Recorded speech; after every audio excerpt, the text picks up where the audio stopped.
ভাইয়ের আমার, খুব সতর্ক থাকবেন, পারি না শুধু আপনাদের কারণে। আপনারা সুন্নিরা যদি একটা প্ল্যাটফর্ম হইতেন, সবাই সুন্নিদের ভাবার মধ্যে তেল মাত লইল। আপনারা কোনো না কোনো দিক দিয়ে দাঙ্গা, আপনারা যদি এক থাকতেন, 65% মুসলমান সুন্নি এই দেশে। পারি না শুধু আপনাদের কারণে। আপনারা কোনো জিলাপি ভাই আর বিস্কুট ফাইন্যান্স মারেন, এগুলো এখন বন্ধ করতে হবে। বুঝেন না কেন বলতেছি? যে দিকে যাবো একদিকে যাবো, যেখানে যাই, কিন্তু বাইঙ্গা বাইঙ্গা যাইতাম না। এবারে বাইঙ্গা বাইঙ্গা দিন শেষ, আমার সাহাবে আমাদের বাংলাদেশ। আলহামদুলিল্লাহ, আলহামদুলিল্লাহি রাব্বিল আলামিন,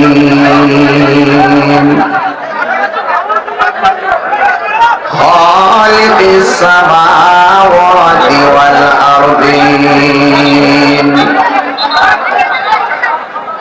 আসসালাতু ওয়াসসালামু আলা আশরাফিল আম্বিয়া ওয়াল মুরসালিন ওয়া আলা আলিহি ওয়া আসহাবিহি ওয়া আজওয়াজিহি ওয়া যুররিয়াতিহি ওয়া উলামাই আহলে সুন্নাতি ওয়াল জামাআতি আজমাইন।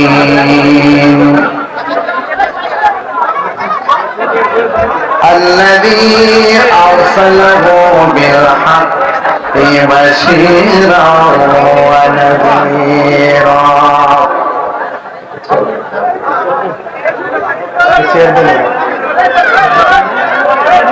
وداعيا إلى الله بإذنه وسراجا منيرا. الذي أرسله بالحق بشيرا ونذيرا وداعيا إلى الله بإذنه وسراجا منيرا.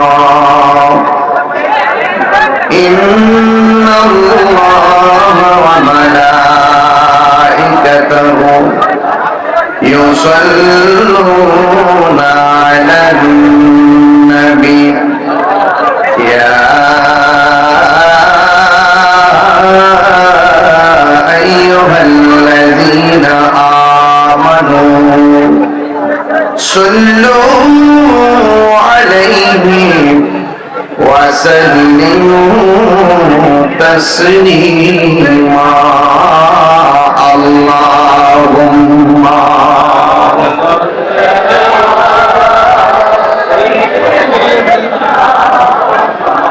مولانا محمد وعلى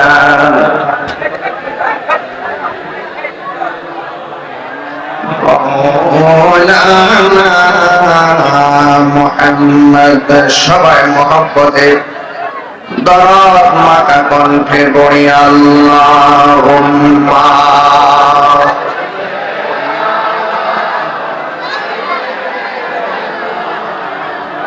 مولانا محمد وعلى آل سيدنا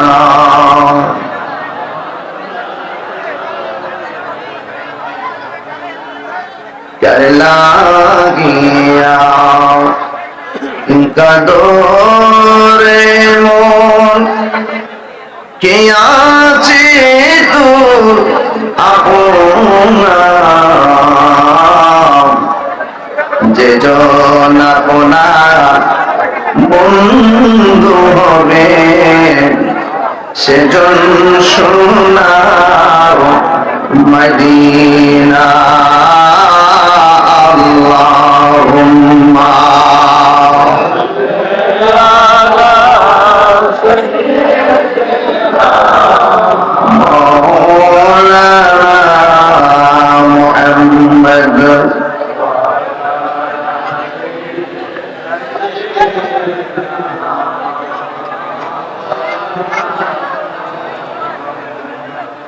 লা ইলাহা লা ইলাহা লা ইলাহা লা ইলাহা লা ইলাহা হাসবি রব্বি জাল্লাল্লাহ মা ফি কলবি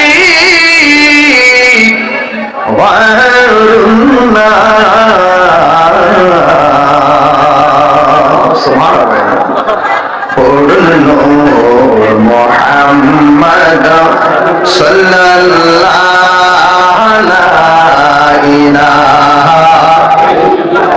لا إله لا إله أنت الهادي أنت الحق ليس الهادي إلا هو قل لا موجود إلا الله لا مقصود إلا الله لا إله إلا الله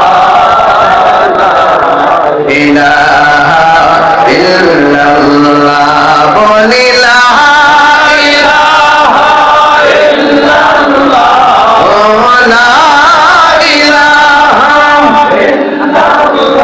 الله لا إله إلا الله لا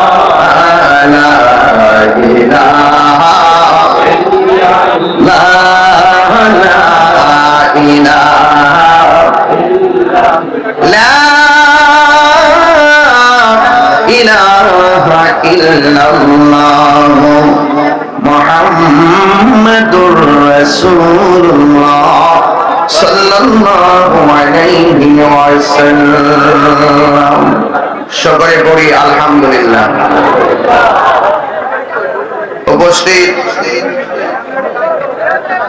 বড়ুয়া কুমিল্লা জেলার অন্তর্গত বড়ুয়া উপজেলাধীন জলন ঈদগাহ ও কলেজ ময়দানে 3 দিন ব্যাপী 40তম বাৎসরিক নূরানী জলসার আজ দ্বিতীয় দিন। প্রধান অতিথি আন্তর্জাতিক ইসলাম প্রচারক, বহু ইসলামী গ্রন্থের প্রণেতা আল্লামা শেখ শাহজাদা ডক্টর সৈয়দ আহমদ পিয়ারা বাগদাদি আল কাদরি হুজুর রাদিয়াল্লাহু তাআলা আনহু,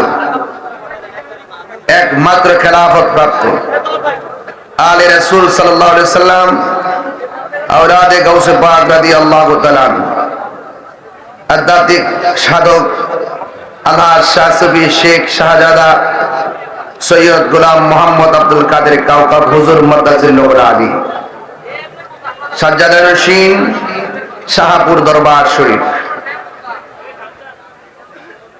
বিশেষ অতিথি শাহজাদা সৈয়দ গোলাম মোহাম্মদ তাহমিদ আব্দুল্লাহ আল কাদরি মাদ্দাজিল্লাহুল আলী, শাহজাদা সৈয়দ গোলাম মোহাম্মদ আইয়াদ ইদাল্লাহ আল কাদরি মাদ্দাজিল্লাহুল আলী। আজকের প্রোগ্রামে সম্মানিত উস্তাদুল উলামা, বড়ুয়া সুন্নিয়া কামিল মাদ্রাসার সম্মানিত অধ্যক্ষ আল্লামা মুফতি মোহাম্মদ আলী আকবর ফারুক আল কাদরি শাহপুরী হুজুর মাদ্দাজিল্লাহুল আলী, আজকের মাহফিলে আমার পূর্বই সানায়ে মুস্তাফা সাল্লাল্লাহু আলাইহি সাল্লাম, আজমতে মুস্তাফা সাল্লাল্লাহু আলাইহি সাল্লাম, নাতে মুস্তাফা সাল্লাল্লাহু আলাইহি সাল্লাম পরিবেশন করবেন। অত্যন্ত জনপ্রিয়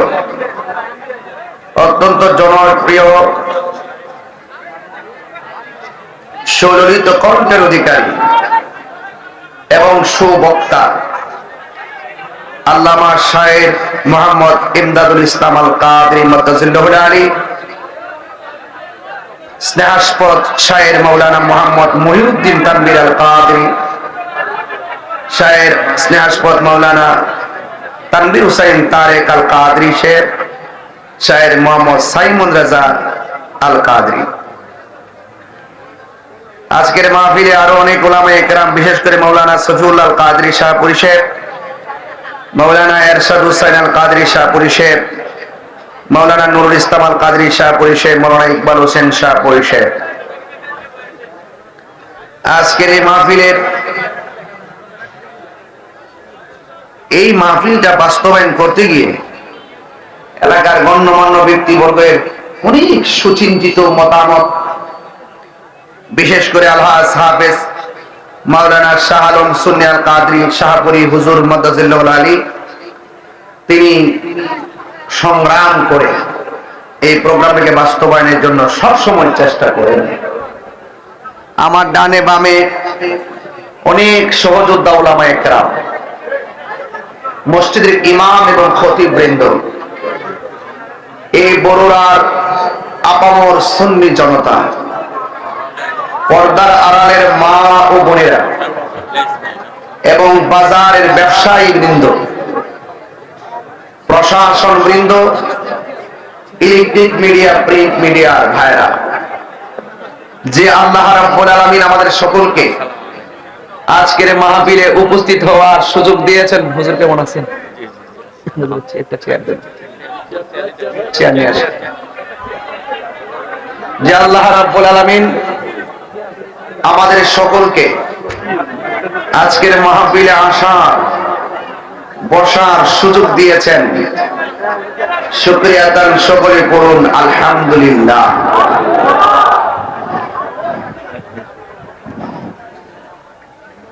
আসসালামু আলাইকুম ওয়া রাহমাতুল্লাহি ওয়া বারাকাতুহু। আমরা এখানে বন্ধু করতেছেন কেন?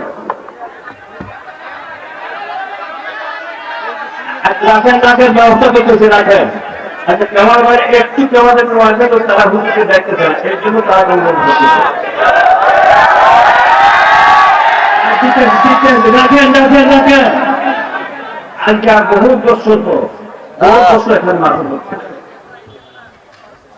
এই মাহফিলটা কি হাজে সুন্নাতুল জামাতের মাহফিলটা? আমরা সামনে হাজে সুন্নাতুল জামাতিটা টিকে থাকুক, যদি টিকে থাকতে চান, টিকাইয়ে রাখতে চান আপনারা নীরবে হুজুরের ওয়াজটা একটু হুজুরের ওয়াজটা একটু শুনে কষ্ট হইল যান। ওয়াজ শুনলে যদি আমি পালন না করি তাহলে ওখানে ওয়াজ শোনার পর কারণ নাই। আমার কিন্তু কষ্ট করেন, আমি আলেমও না হুজুরও না, বলে আমাদের আগের বছর আমরা খুব বেশি না শ্রদ্ধা করি, আমার শ্রদ্ধা করেন মানে আমাকে আটটি হলে মাফি বাধ্য করছে, আমাকে আমার জন্য ভোট করাইছে, আমি আসতে আলহামদুলিল্লাহ। আমরা 17 বছর কোথাও যাইতে পারি না, এরপরও যদি আপনার এই কেমন হবে? 17 বছর 7 বছর কোথাও যাইতে পারি নাই, মাই খাতে যাইতে পারি নাই। এখন আল্লাহর হুকুম, আল্লাহর সিদ্ধান্ত, আল্লাহ আমাদেরকে সুযোগ দিয়েছে মাইক দেওয়ার জন্য, কথা বলার জন্য, মানুষের খাদ্য করার জন্য।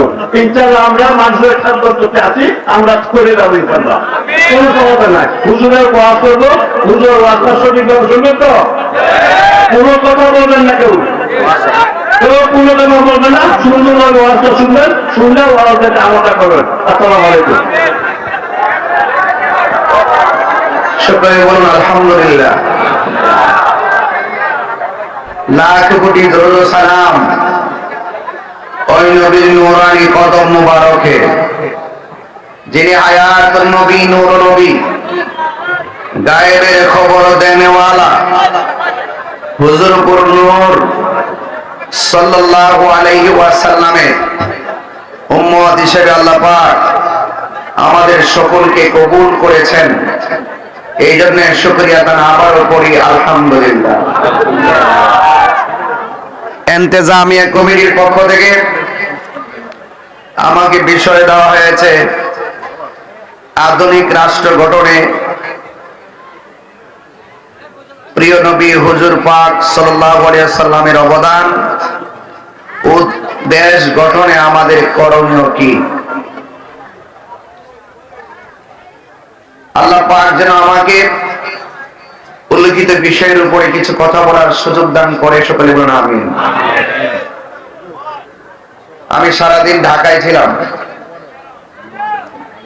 ঢাকায় প্রায় 1000 সুফিবাদের পীর মাশায়েখদেরকে নিয়ে আমি মিটিং করেছি। ধরেন না 1000 পীর মাশায়েখদের মিটিং মানে হলো প্রায় 20 লক্ষ লোকের প্রতিনিধিদেরকে নিয়ে মিটিং করেছি। তো এই মিটিং শেষ করে দৌড়ায় আমি এখানে এসেছি। আমার শিডিউল ছিল মূলত দিনের বেলা। 4-5 দিন আগে বলছি মাগরিব পরে আমার মাইক ধরবো, রাত্রে 1টার পরে ফোন দিয়ে বলছি এশারের পরে ধরবো। তো দিনের বেলার একটা প্রোগ্রাম, মাগরিবের পর, মাগরিব থেকে আবার এশা। একই বক্তার যে শিডিউল গুলো নড়াচড়া করার পরও আপনারা যে অধীর আগ্রহে বিশ্বাস করেছেন যে আমিও আসবো, আর আপনারও হাজার ব্যস্ততাকে পিছনে রেখে ওয়াজ শোনার যে মানসিকতা, এই মানসিকতাকে আমি স্যালুট জানাই।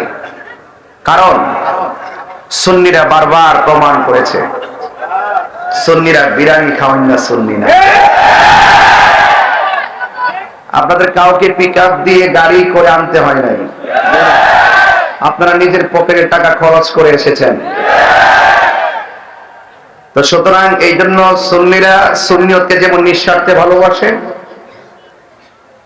সুন্নিরা আমার নবীজিকে জীবন দিয়ে ভালোবাসে।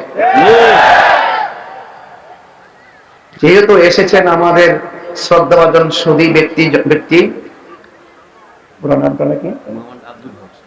জনাব মোহাম্মদ আব্দুল হক সাহেব, তিনি মাইক ধরে আপনাদেরকে বলেছেন যে আপনারা চুপ থাকবেন। উনি একজন বয়োজ্যেষ্ঠ মানুষ, ওনার কথাটার মূল্যায়ন দিবেন। হয়তো আজকে যারা এসেছেন, আমি মনে করি বড়রার মাহফিলের মধ্যে আজকে ইতিহাস হয়েছে। অনেকগুলো মানুষ দাঁড়িয়ে আছে, জায়গা নেই। রাস্তাঘাটে অনেক মানুষ, বাজারে অনেক মানুষ।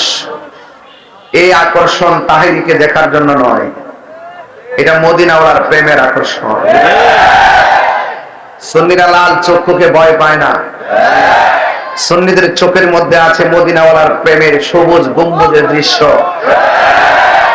এই জন্য আহলুস সুন্নাত ওয়াল জামাতের জন্য পাগল বিশ্ব, ঠিক কিনা বলেন? এই বিশ্ববাসীদেরকে আজকের জলমের দৃশ্য দেখানোর জন্য এই মিডিয়াগুলো দরকার আছে, মিডিয়াগুলো দরকার আছে। এই জন্য আপনারা একটু ফাঁকে ফাঁকে আমাকে দেখেন, যেহেতু আমি নতুন কেউ না, বড়রাতে আসি প্রায় 12 বছর ধরে, অনেক বছর ধরে আসি। এরপরও ক্রাইসিস আর ক্লান্তি লগ্নে আপনারা জানেন যে অনেক ধরনের ষড়যন্ত্র আমাদের আহলে সুন্নাত ওয়াল জামাতের বিরুদ্ধে চলছে। আমরা কোন দলের দালালি করি না, আমরা মদিনাওয়ালার প্রেমের দালালি করি। যখন কেউ নবীকে ভালোবাসে, তার পায়ের স্যান্ডেল গুলো জিহ্বা দিয়ে পরিষ্কার করে দেই। যখন কেউ নবীকে ভালোবাসে, তখন আমরা তার পায়ের মধ্যে ঠোঁট লাগায় ছদম বসি করি। যখন দেখি কেউ আমার নবীকে ভালোবাসে না, আমরা তার ছায়ার মতো পা দেই না। এটাই হলো আমাদের বড় রাজনীতি। আমরা জানি দুনিয়া কে লিয়ে আখিরাত বরবাদ না করো, दुनिया दुनिया করে আখিরাতকে বরবাদ করা যাবে না। किसी इंसान को खुश करने के लिए अल्लाह को नाराज ना करो। দুনিয়ার কোন মানুষকে খুশি করতে গিয়ে আল্লাহকে বেজার করা যাবে না। আল্লাহ যখন রাজি হয়ে যাবে, সারা পৃথিবী আপনার হয়ে যাবে। এই দুনিয়ার পথ তুচ্ছ, এই দুনিয়ার ব্যাংক তুচ্ছ, এই দুনিয়ার টাকা পয়সা তুচ্ছ। সবচেয়ে বড় শ্রেষ্ঠ হলো যার অন্তরে মদিনাওয়ালার প্রেমের খনি আছে। কথা বলেন ঠিক কিনা? আল্লাহর হাবিব সাল্লাল্লাহু আলাইহি ওয়াসাল্লাম রাষ্ট্র গঠনে আল্লাহর হাবিব সাল্লাল্লাহু আলাইহি ওয়াসাল্লামের অবদান অত্যন্ত গুরুত্বপূর্ণ বিষয়। জানার নাম ঈমান নয়, মানার নাম ঈমান, ঠিক না?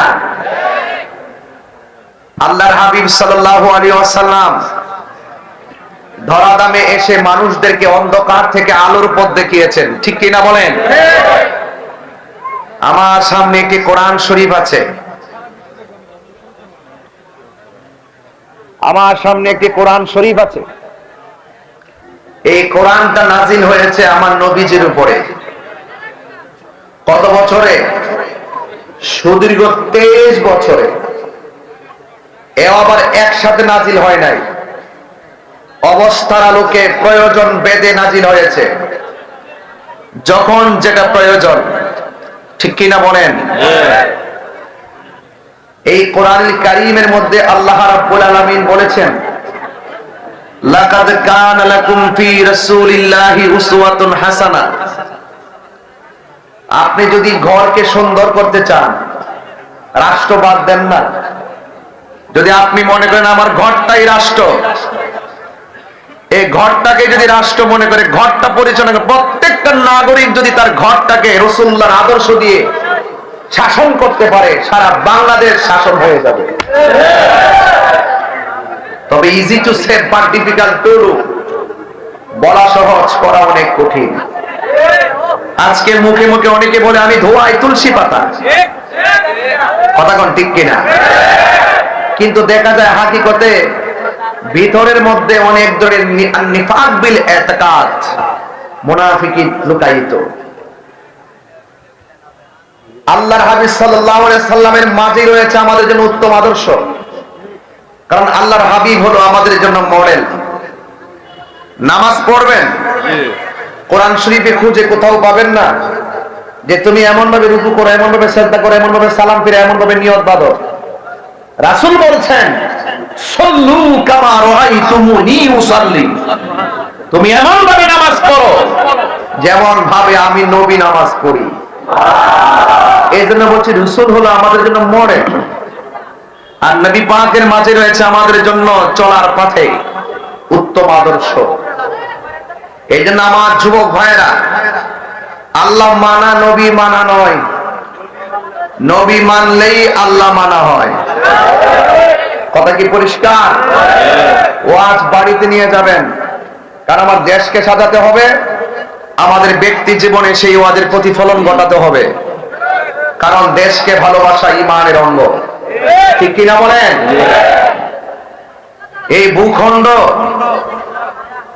এই ভূখণ্ডে যত মানুষ বাস করে, প্রত্যেকটা মানুষের ঘরে শান্তি আসবে যদি আমরা রাসূল পাক সাল্লাল্লাহু আলাইহি সাল্লামকে ফলো করি। এজন্য আল্লাহ বলছেন, বন্ধু তাদেরকে বলে দেন, ওরা যদি আমি আল্লাহর ভালোবাসা পেতে চায়, তারা যেন আপনি নবীকে ভালোবাসে। তারা যদি আপনি নবীকে ভালোবাসে, আমি আল্লাহর প্রতি তাদের ভালোবাসা হয়ে যাবে, আমি আল্লাহও তাদেরকে ভালোবাসবো। এর মধ্যে একটা শব্দ ছোট্ট করে লেখা আছে, ফাত্তাবিউনি, তোমরা আমাকে অনুসরণ করো। যদি নবীকে অনুসরণ করি, আল্লাহ খুশি হবেন। আল্লাহ খুশি হয়ে আল্লাহ পাক ওয়ায়াগফির লাকুম যুনুবাকুম ওয়াল্লাহু গফুরুর রহিম, আল্লাহ পাক রব্বুল আলামিন আমাদের সমস্ত গুনাহগুলো maaf করে দিবেন। এই মাহফিলগুলো হলো গুনাহ মাফের উসিলা, গুনাহ মাফের উসিলা। আজকে জলমেরি মাহফিল ইতিহাসের পাতায় অঙ্কিত থাকুক, যদি মরেও যান বলতে পারবেন হাজার হাজার মানুষের মাঝে, ইয়া রাসূলুল্লাহ আপনার স্লোগান দিয়েছিলাম। এগুলো মিজানের পাল্লায় কথা বলবে। আল্লাহ বলছেন, ইয়া আইয়ুহাল্লাযিনা আমানু আমিনু বিল্লাহি ওয়া রাসূলিহি। আল্লাহ বলছেন, হে ঈমানদারগণ, তোমরা আমি আল্লাহর উপর ঈমান আনো এবং আমার রাসূলের উপর ঈমান আনো। আমানু আমিনু, এইজন্য আল্লাহ একজন বিশ্বাস করতে হবে, রাসূলের পাককে জানের চাইতে বেশি ভালোবাসতে হবে। আপনি যখন সত্যের পথে থাকবেন, আল হাক্কু মুররুন, সত্য তিক্ত। আপনি যখন সত্যের পথে থাকবেন, আপনার শত বাধা আসবে, দিন শেষে আধার কেটে যাবে, আলো আসবেই। এই জন্য যুবক ভাইয়ের আমার, আল্লাহ পাক আমাদেরকে দুনিয়াতে পাঠিয়েছেন।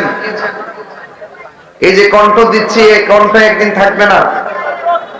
বহু আলেমদের ওয়াজ মাটিতে বসে বসে শুনছি, কামেল পাস করেও মাটিতে বসে ওয়াজ শুনছি, যদিও ওয়াজ করতাম। এরপরও মুরব্বী উলামা একরামদের আলোচনা শুনেছি। এখানে অনেকগুলো ছেলেরা বসে আছে, এই বিষয়গুলো অনেক গুরুত্বপূর্ণ। এই জায়গাগুলো আমার পাশে আমাদের বড়ুয়া সুন্নিয়া কামিল মাদ্রাসার প্রিন্সিপাল মহোদয় বসা আছেন, উনি উস্তাদুল উলামা, বাদরুল ফুকাহা উস্তাদুল উলামা। অসংখ্য ছাত্র আলেম হয়ে গেছে, অসংখ্য ছাত্র এখন সুবক্তা হয়ে গেছে। এই জন্য যতদিন পর্যন্ত আপনি ভালো কিছু সমাজের জন্য দিয়ে যেতে পারবেন, আজীবন আপনার জন্য দোয়া আসতেই থাকবে। কথা বলেন ঠিক কিনা? ভাইরা আমার, আল্লাহ রাব্বুল আলামিনের হাবিবকে জানের চাইতে বেশি ভালোবাসতে হবে। এই ভালোবাসা যখন বেশি বাসবেন, আপনার বিরুদ্ধে অনেক ষড়যন্ত্র হবে, আপনাকে অনেক জ্বালা সহ্য করতে হবে। আপনাকে সমস্ত পরীক্ষাগুলো একজনই দিবেন, তিনি আমাদের রব। ঠিক কিনা বলেন? এই সকল পরীক্ষার মধ্যে যদি আমরা ধৈর্য ধারণ করে থাকতে পারি, তাহলে ইনশাআল্লাহ বিজয় আমাদের আসবে। তবে শর্ত আছে একটা, ইমানদার হতে হবে। ওয়ালা তাহিনু ওয়ালা তাহসানু ওয়া আনতুমুল আ'লাউনা ইন কুনতুম মুমিনিন। নিরাশ হয়ো না, হতাশ হয়ো না, বিজয়ী তোমাদেরই হবে যদি তোমরা মুমিন হতে পারো। এখন মুমিন কে? যারা ওলি আল্লাহর মাজার ভাঙে? কথা বলেন। মুমিন কে? যারা মসজিদে আগুন লাগাইয়া দেয়? এরা কি মুমিন? ওরা কি বেঈমান? যাদের হাত থেকে মানুষ নিরাপদ না, সে কখনো মুসলমান হতে পারে না।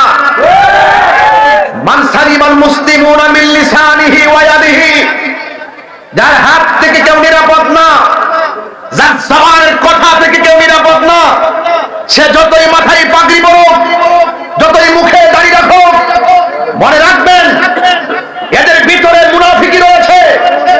এরা কখনো মুমিন হতে পারবে না, মুসলমান হতে পারবে না, যারা ওলি আল্লাহর সঙ্গে বেয়াদবি করে। দেশে শান্তি আসবে কেমন? আপনি বলছেন আধুনিক রাষ্ট্র গঠন করবেন। আধুনিক রাষ্ট্র কি গঠন করবেন? নবীজি কি বলছে? কবরের মধ্যে আগুন লাগাই দাও। নবীজি কি বলছে? মসজিদে আগুন লাগাই দাও। তো এই আগুন লাগাইলো কারা? এ যারা মসজিদে আগুন লাগায়, এদের বিরুদ্ধে আমাদের কি রুখে দাঁড়াতে হবে? মাজারকে সুরক্ষা দিতে হবে। ইসলামের সঠিক ভাবধারাকে সুরক্ষা দিতে হবে। নবী পাকের আদর্শের পতাকাকে উড়াতে হবে। যারা নবীর বিরুদ্ধে অবস্থান নিবে, যারা ওলি আল্লাহর বিরুদ্ধে অবস্থান নিবে, সেখানে সকল আহলে সুন্নাত ওয়াল জামাতের আপামর সুফি দলটাকে ঐক্যবদ্ধ থাকতে হবে। কথা বলেন।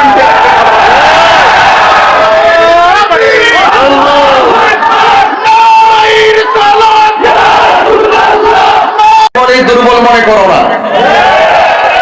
সুন্নিরা ঘরে বসে ধ্যান করে বলেই দুর্বল মনে করো না।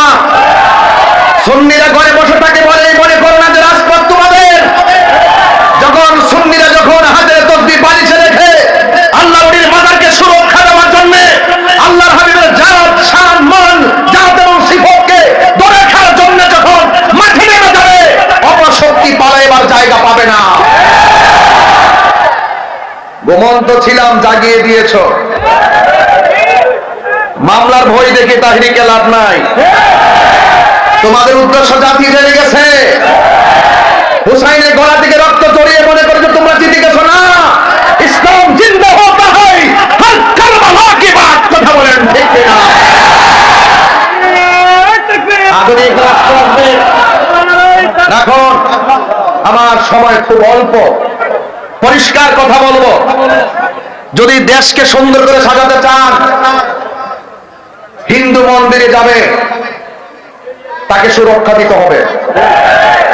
মুসলমান মসজিদে যাবে, সেই মসজিদকে সুরক্ষা দিতে হবে। আল্লাহর ওলিদের মাজার জিয়ারত করতে যাবে, সেই জায়গাকে সুরক্ষা দিতে হবে। যারা দেশকে অস্থিতিশীল করতে চাইবে, যারা আমাদের আহলে সুন্নাত ওয়াল জামাতের কার্যক্রমে ব্যাঘাত ঘটাবে এবং যারা আমাদের হককে ভাষণ করার জন্য ষড়যন্ত্র করবে, বললাম না আজকে আজকে 1000 পীর মাশায়েখ নিয়ে মিটিং করে আসছি, যারা 20 লক্ষ লোকের প্রতিনিধি। আপনি কি বুঝেন না? সংক্ষেপে এই কথাটা বুঝেন না? এই কথাটা মাথায় রাখবেন। শুধু মাথায় দেখেন না, কোনো নিউজ নাই, কোনো খবর নাই, কোথায় গেছি কি করছি। শুধু একটাই কথা, এই বাংলাদেশে যদি শান্তি আনতে চান, রাসূলুল্লাহর বিরুদ্ধে গিয়ে শান্তি আনা যাবে না, ওলি আল্লাহর বিরুদ্ধে গিয়ে শান্তি আনা যাবে না, ওলি আল্লাহর পক্ষে থাকতে হবে। যারা এই মুখের মধ্যে কি মধু, অন্তরের মধ্যে বিষ। জাতি এখন জেনে গেছে, জাতি এখন জেনে গেছে আহলে সুন্নাত ওয়াল জামাতকে মাইনাস করে এই দেশে শান্তি আসতে পারে না। আহলে সুন্নাত ওয়াল জামাত বারবার প্রমাণ করেছে আমরা শান্তি প্রিয়।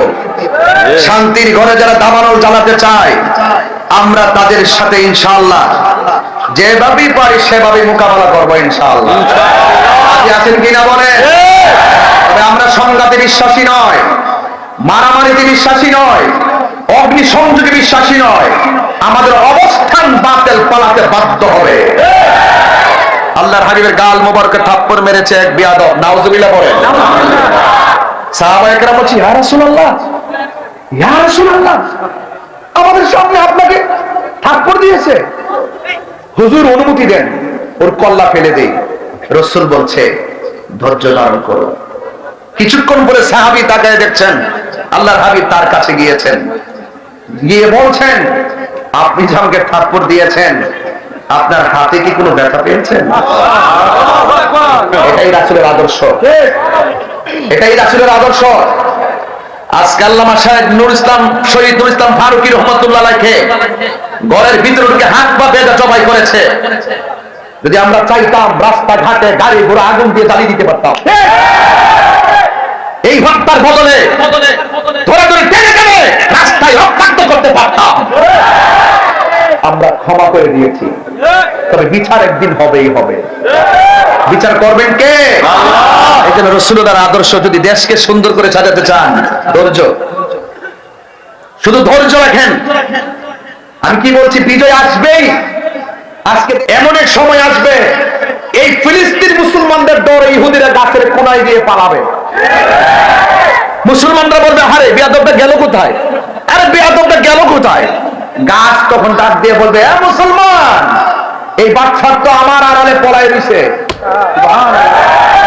গাছে ডাক দিয়ে বলবে, বাচ্চার তো পলায় দিছে, ধরে এনে সাইজ করো। হ্যাঁ, বিজয় আসবে কখন? যদি মুমিন হন। কথা বলেন ঠিক কিনা? শব্দ কি? মুমিন হতে হবে। মুনাফিক যেই ঘরে আছে, ঘর শেষ। মুনাফিক যেই বাজারে আছে, বাজার শেষ। মুনাফিক যেই সমাজে আছে, সমাজ শেষ। মুনাফিক যেই রাষ্ট্রে আসবে, রাষ্ট্র শেষ। মুনাফিক মুক্ত বাংলাদেশ গঠন করতে হবে।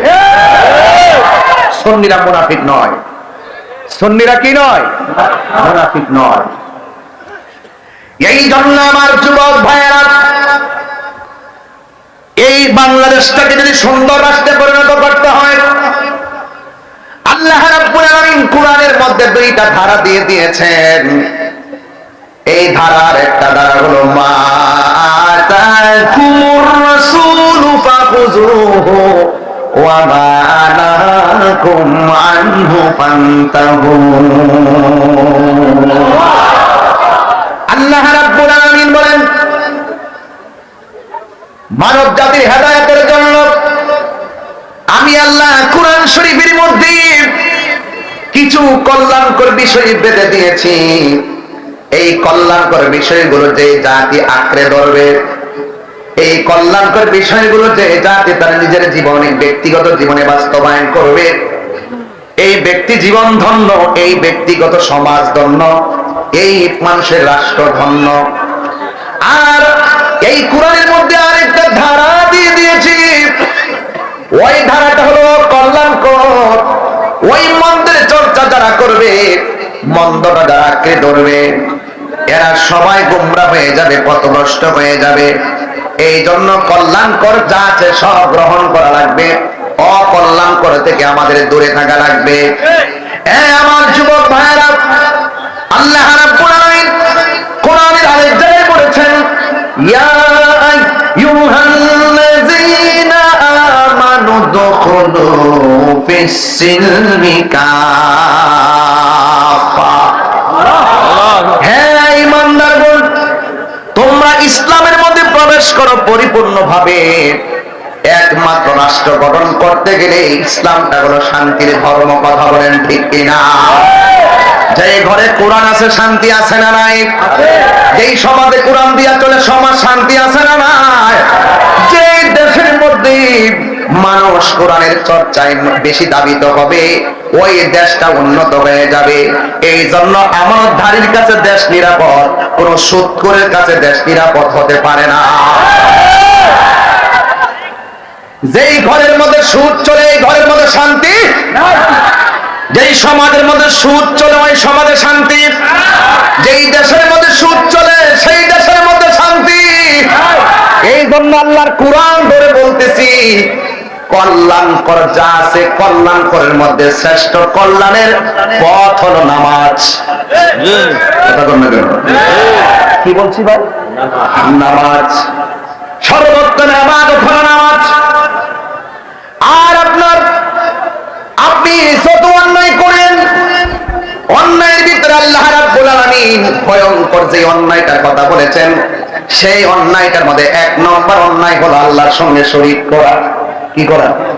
আল্লাহর সঙ্গে শরীক করা। আল্লাহর সঙ্গে শরীক করা যাবে না, নবীর সঙ্গে নাফরমানি করা যাবে না। এরপর আল্লাহ রাব্বুল আলামিন কোরআনে বলেছেন, ওয়া মা নাহাকুম আনহু ফান্তাহু, যা বলছি অকল্যাণকর তা থেকে তোমাদের দূরে থাকা লাগবে। আপনারা জবান খুলে বলুন, সুদ খাওয়া কি হালাল না হারাম? আর জবান খুলে বলুন। এই জন্য যুবক ভাইয়েরা আমার, হালালকে হালাল বলতে হবে, হারামকে হারাম বলতে হবে। যদি এই পার্থক্য আপনি না করতে পারেন তাহলে সমাজে কখনো শান্তি আনা যাবে না। এই জন্য আমার নবী, আপনার নবী রাহমাতুল লিল আলামিন কোরআনে বলে দিয়েছেন, মান সালিমাল মুসলিমুনা মিন লিসানিহি ওয়া ইয়াদিহি, যেই মানুষের হাতের দ্বারা নিরাপদ না, যেই মানুষের জবানের কথার দ্বারা কেউ নিরাপদ না, সে কোনোদিন মুসলমান হতে পারবে না।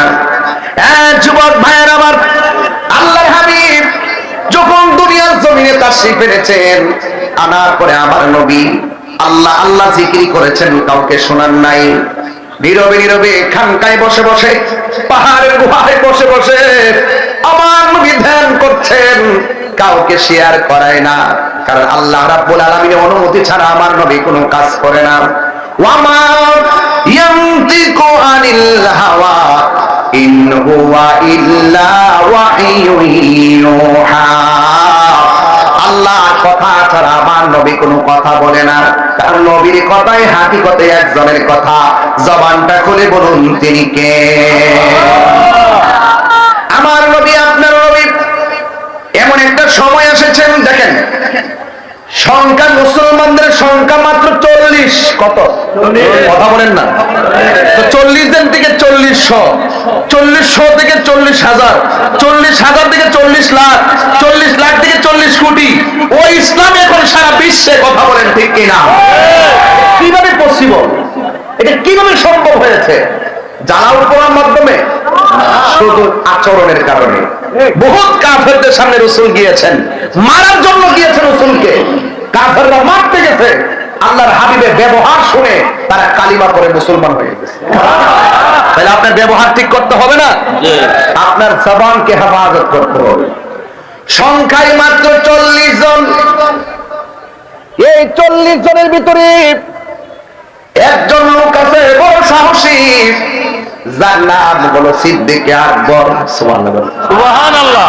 দেখছেন নি আল্লাহর হাবিবের রওজা মুবারকের পাশে, যার রওজা মুবারক এই রাসূল পাকের রওজা মুবারকের পাশে থাকতে যায়, তিনি কোনো লবিং করেন নাই, তিনি কোনো টাকা ইনভেস্ট করেন নাই, তিনি অন্য কোন শক্তি প্রয়োগ করে নাই। তিনি এমন রাসূল পাকের সহচর বন্ধু, কোরআনের ভিতরে যার কথা আল্লাহ পাক উল্লেখ করেছেন, দুই সাথীর এক সাথী। বলেন না সুবহানাল্লাহ। দুই সাথীর এক সাথী, রাসূল একজন, সাথে আরেকজন, অন্য কেউ না, তিনি আবু বকর। জোরে বলুন সুবহানাল্লাহ। যখন মাত্র সংখ্যায় 40 জন, ওই মুহূর্তটা খুব ক্রাইসিস। ইসলামের কথা বলা যায় না, আল্লাহর জিকির করা যায় না। এর মধ্যে একজন সাহাবী যার নাম হলো হযরত সিদ্দিক আকবর, তিনি ডাক দিয়া বলেন, ইয়া রাসূলুল্লাহ, মন চাইতেছে প্রাণ খুইলা মালিকের জিকির করি, প্রাণ খুইলা মালিকের ডাকি। আমার নবী বলেন, আবু বকর, সময়টা বড় ডেঞ্জারাস।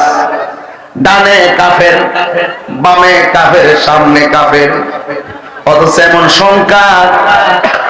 সংখ্যা কম হওয়ার পরেও, চতুর্দিকে কাফের হওয়ার পরেও কাফেরদের যত আমানত সবকিছু এনে আমার নবীর কাছে জমা রাখতেন। কারণ তারা নবীকে এমন বিশ্বাস করতেন, কাফেররা পর্যন্ত জবান দিয়ে আল আমিন বলতে বাধ্য হয়েছে। এটা কিসের কারণে? ব্যবহারের কারণে। সিদ্দিক আকবরকে নবী ডাক দিয়ে কে, আবু বকর, এখন যে সময়টা বড় কঠিন। আবু বকর সিদ্দিক রাদিয়াল্লাহু তাআলা বলেন, ইয়া রাসূলুল্লাহ, মন তো মানে না। আমার নবী ডাক দিয়ে বলে, আবু বকর, তুমি যে প্রচার করতে চাচ্ছ চতুর্দিক দিয়া তো কাফের। আমার নবী বলে, আবু বকর সিদ্দিক রাদিয়াল্লাহু তাআলা বলেন, ইয়া রাসূলুল্লাহ, আমার মন চায়। আমার নবী 40 জনকে ডাকলেন। 40 জনকে যখন এলান করে দিলেন, ঠিক ওই মুহূর্তে কাফেরদের কানের মধ্যে খবরটা চলে গেছে। কাফেরদের খবরটা কানে যখন খবরটা চলে গেল, কাফেররা মনে মনে ভাবলেন, না জানি নবী 40 জন নিয়ে কি মিটিংটা করে। আল্লাহর হাবিব 40 জনকে নিয়ে মিটিং বসলেন, আর কাফেররা ছদ্মবেশে চতুর্দিকে দাঁড়ায় রয়েছে, আর হাতের মধ্যে পাথর নিয়ে রাখছে। যদি কোনো সিদ্ধান্ত কাফেরদের বিরুদ্ধে যায়, এখানে অ্যাটাক করবে। কিন্তু আমার নবী, আপনার নবী মজলিসের মধ্যে ডাক দিয়া বলে, আবু বকর, তোমরা যারা এখানে এসেছো, যদি হকের জন্য, দ্বীনের জন্য, ইসলামকে প্রচার করার জন্য যদি জীবন দেওয়ার প্রশ্নে আসে, তাইলে তোমাদের 40 জনের মধ্যে কে জীবন দিবে? সুবহানাল্লাহ বলবেন না? আমি যদি বলি, এই মুহূর্তে বড়ুয়াতে কেউ যদি নবীরে গালি দেয়, তার বিরুদ্ধে জিহাদ ঘোষণা করলে কে কে মরতে রাজি আছেন? হাত তুলে দেখা। আল্লাহ বলবেন না? হাত নামান, হাত নামান। ওই সময়টা এত সহজ ছিল না। আজকে যেভাবে হাত তুলেছেন, তার কথা বলছি, একজন হাত তুলছেন কয়েক হাজার, আর ওই সময় হাত তুলছে একজন চতুর্পাশে পাবে। ওই হাত তোলার এই হাত তোলা এক না। এই জন্য প্রায় মাফে বলি না, জন্ম আমার নবীর যুগে,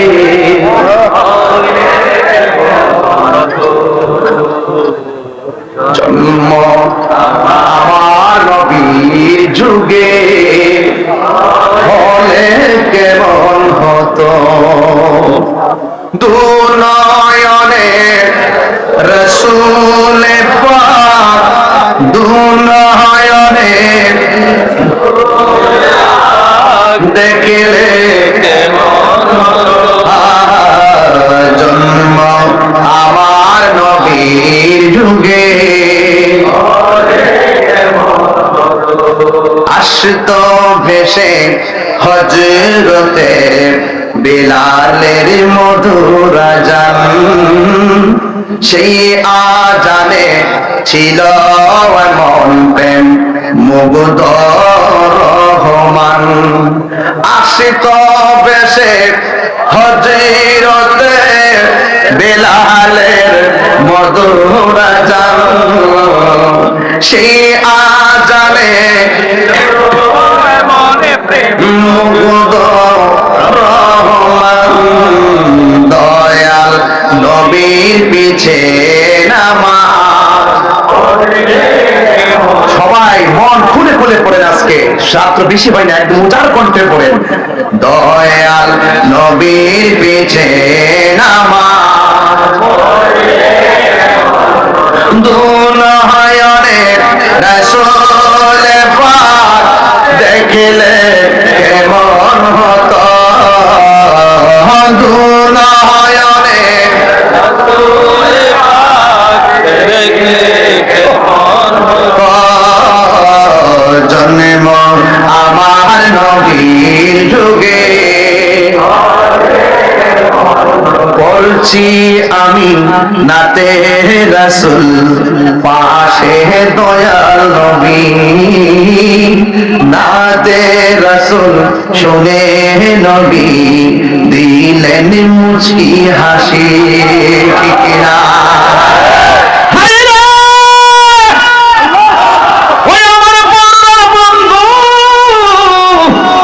আপনারা আওয়াজ করে বলেন আমার নবীর এই জলমের মাহফিল দেখার ক্ষমতা আছে না নাই? ওই হাত তুলে বলো আছে না নাই?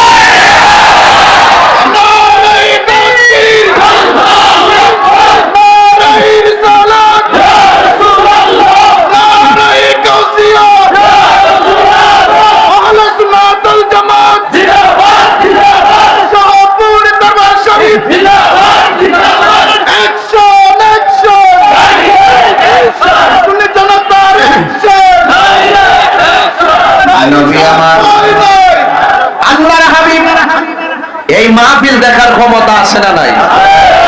পড়ছি আমি, এটা আমার আকীদা, এটা আমার আকীদা, ডাব্লিউদের আকীদা না। ডাব্লিউ মার্কে কিছু মৌলবি আছে, এরা মনে করে এই জলম থেকে মদিনা বহুদূর, আর আমরা মনে করি মদিনা ওয়ালার জন্য এই জলম হাতের তালুর মধ্যে। কথা বলেন ঠিক না বেঠে? এই জন্য বলছি পড়ছি আমি নাতে রাসূল পাশে নূরের নবী নাতে রাসূল শুনে নবী দিলেন মুচকি হাসি। জোরে জোরে কি আল্লাহু আকবার বলা যাবে না? আমার নবীর যুগে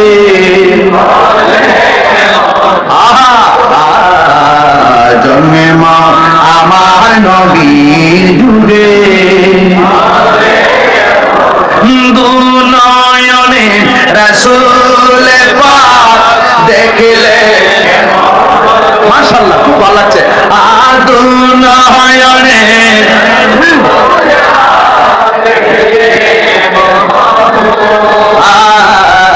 জন্ম আমার নবীর যুগে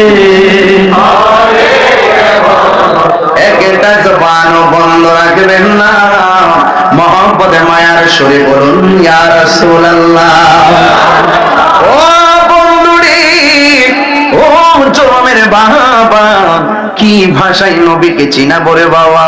যার তকদির ভালো বেশি বলা লাগে না, যার তকদির ভালো না সারা জীবন বুঝাইলেও কোনো কাজ হবে না। কথা বলেন ঠিক কিনা?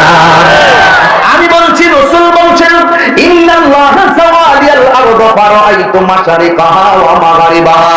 আমার নবী বলেন সারাটা পৃথিবী আমার কাছে মাশরিক থেকে মাগরিব, শিমাল থেকে জনুব, উপর থেকে নিচ পর্যন্ত আল্লাহ রাব্বুল আলামিন আমার কাছে এমন ছোট করে দিয়েছেন আমি সব হাতের তালুর মধ্যে দেখতে পারি। সুতরাং এই হাদিস দ্বারা প্রমাণ হয়ে যায়। আমার নবী আরেকটা হাদিসের মধ্যে বলছেন ফাওয়াল্লাহি মা ইউখফা আলাইয়া, আল্লাহর কসম করে বলি আল্লাহর জমিনে যা কিছু আছে আমি নবীর কাছে কোনো কিছুই গোপন নাই। আর গোপন থাকবো কেমনে? স্বয়ং আল্লাহই তো নবীর চক্ষু মুবারক থেকে গোপন নাই। আমার নবী আপনার নবী বলেন মান রাআনি ফাসরিরা কি না রাআইতু রাব্বি আযজা ওয়া জাল্লা ফি আহসানি সুরাতি। আমার নবী বলেন পৃথিবীর মানুষ আমি আমার রবকে আমার নিজের চক্ষু দিয়া অতীব সুন্দর নমুনায় দেখেছি। শুধুমাত্র দেখি নাই, আমি আল্লাহর তো কাছে গিয়েছি। আমার আল্লাহ আমার কাঁধ মুবারকের মধ্যে হাত দিয়েছেন, হাত মুবারক রেখেছেন, আমার কাছে ঠান্ডা ঠান্ডা অনুভব লেগেছে। আমার নবী ডাক দিয়ে সেদিকে যাব না। নবীর শান শুনলে শেষ নাই, শুধু বলতেই মনে চাই, এই জন্য বলার শেষ নাই। আমার নবী আপনার নবী ডাক দিয়ে বলে আবু বকর, যদি এখন মরণের প্রশ্ন আসে, দিনকে কায়েম করতে যাইয়া, হককে কায়েম করতে যাইয়া, আল্লাহর বিধানকে কায়েম করতে যাইয়া যদি জীবন দেওয়ার প্রশ্ন আসে, সর্বপ্রথম কে তোমরা 40 জনের মধ্যে জীবন দিবা। ওই মুহূর্তে একটা সাহাবী লাব্বাইক ইয়া রাসূলুল্লাহ বলে দাঁড়ায় গেছে, যার নাম হলো হযরত সিদ্দিক আকবর। জোরে কি সুবহানাল্লাহ বলা যাবে না? চতুর্দিকে কাফের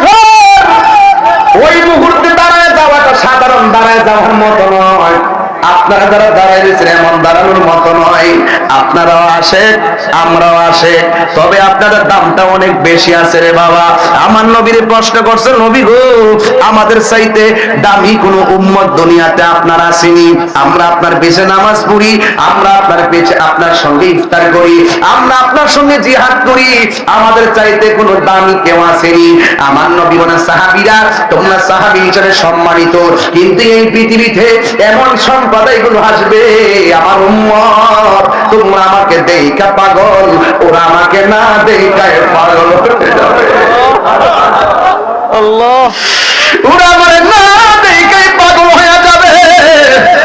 আর বড়রা জনমের পোলা বন্ধুরা দেখে আমার মনে হয়ে গেছে তায়েফের জমিনে কাফেররা নবীর দেখে পাথর মারছে, তাগড়া তাগড়া যুবকরা পাথর মারছে, আর বড়রার ফুলা বন্ধুরা যে নবীর পাগল কেমনে দাঁড়ায় গেছে, রাত্রে খাবার খায় না, পাগলের মতো বয়া বয়া তাকায় রয়েছে।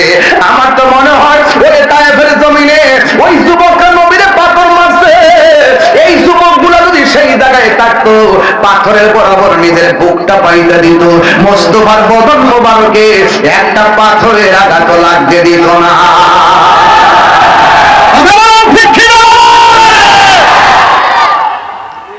আমার যুবক ওই সিদ্দিক আকবর দাঁড়ায় গেছে। যারা দাঁড়ায় যায় নবীর জন্য তারা সিদ্দিক হয়ে যায়, যারা নবীর সন্তুষ্টির জন্য দাঁড়াইতে পারে না তারা আবু জাহেল হয়ে যায়। কথা কোন ঠিক কিনা? যারা নবীর জন্য মিলাদ কিয়ামে মহব্বত নিয়ে দাঁড়ায় যায় এরা আশিক রাসূল হয়ে যায়, আর যারা দাঁড়াইতে যায় কোমর ব্যথা অনুভব করে তারা কিন্তু বেঈমান হয়ে যায়। কথা বলেন ঠিক কিনা? নবীর ভালোবাসায় যদি কেউ কৃপণতা করে সে কোনোদিন ইমানদার হতে পারে না।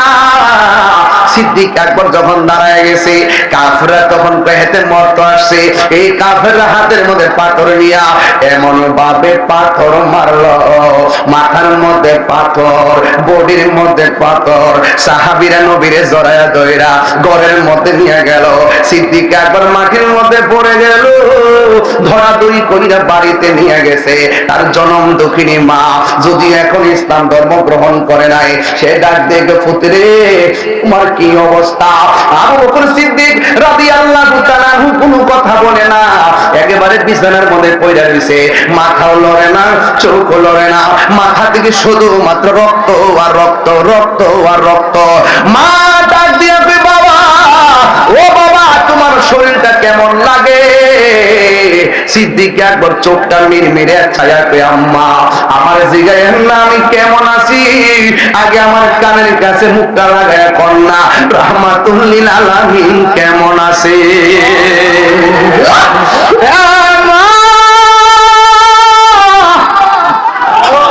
মা গো, আগে বলুন না আমার নবী কেমন আছে। মা ডাক দিয়ে, পুত্রী অল্প গোটা পানি পান কর, শরীরে শক্তি লাগো। এবার সিদ্দিক আকবর বলে, আম্মা আপনি আমার খাবারের কথা বললেন না, যতক্ষণ এই দুই চোখ দিয়া নবীর চেহারা মুবারক আমি দেখতে না পারবো ততক্ষণ পর্যন্ত আমার মুখের মধ্যে আমি পানির ফোঁটা ঢুকাইতাম না। ও আম্মা, একটা বার আমার নবীর বাড়ি নিয়ে যান না গো মা।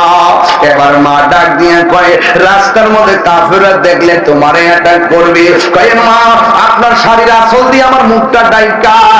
তখন সিদ্দিক আকবর গায়ের মধ্যে রক্ত ঝরতেছে, ডাক দিয়ে বলে, মা আপনার শাড়িটা আমার চেহারার মধ্যে ডাইকা মোস্তফার বাড়িতে আমার লইয়া যান লাগো। এই কথা বলার পরে মা তো মা, ওই ছেলের সন্তুষ্টি তো মা চায়। আমার নবী তো বলছে মা যদি বিধর্মীয় হয়, মা বাবার সঙ্গে খারাপ ব্যবহার করা যাবে না। মা বাপ যদি মুশরিক হয়, এরপর মা বাপের সঙ্গে খারাপ ব্যবহার করা যাবে না। ওই সিদ্দিক আকবরকে মাথার মধ্যে সুন্দর করে এবারে কাপড়টা ঢুকাইয়া এমন ভাবে আস্তে আস্তে করে নবীর বাড়িতে নিয়ে গেছে। আমার নবীর কাছে যায়, নবী গো, নবী গো, ও মায়ার নবী, আগে বলুন না আপনি কেমন আছেন।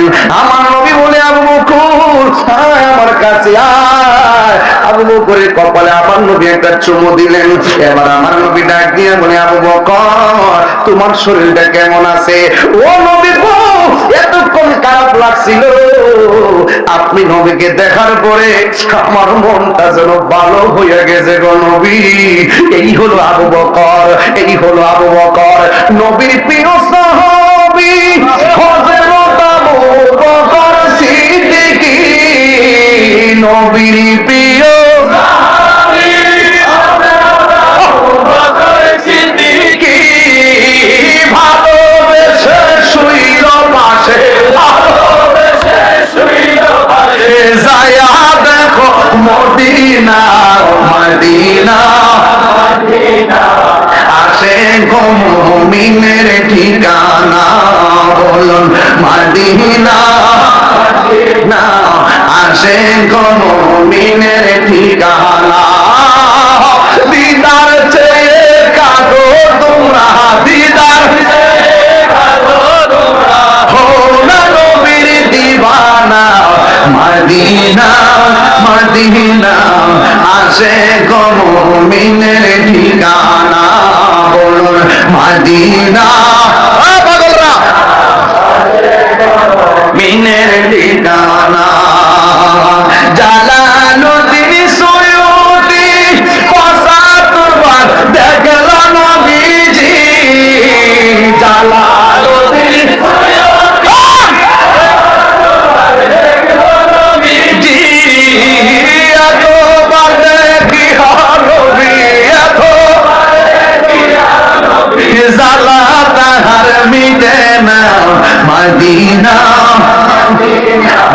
আসে গো মুমিনের ঠিকানা, বলুন মদিনা, মদিনা, আসে গো মুমিনের ঠিকানা, বলো দিদার চেয়ে কাঁদো তোমরা, দিদার চেয়ে কাঁদো তোমরা, না নবীর দেওয়ানা, মদিনা, মদিনা, আসে গো মুমিনের ঠিকানা, বলুন মদিনা, মদিনা, আসে গো মুমিনের ঠিকানা। একটা জবান বন্ধ রাখবেন না, মহব্বতে মায়ার সুরে বলুন আল্লাহু আকবার। আমার নবীর মজলিসে আঘাত করলো, আমার নবী পাল্টা আঘাত করে নাই।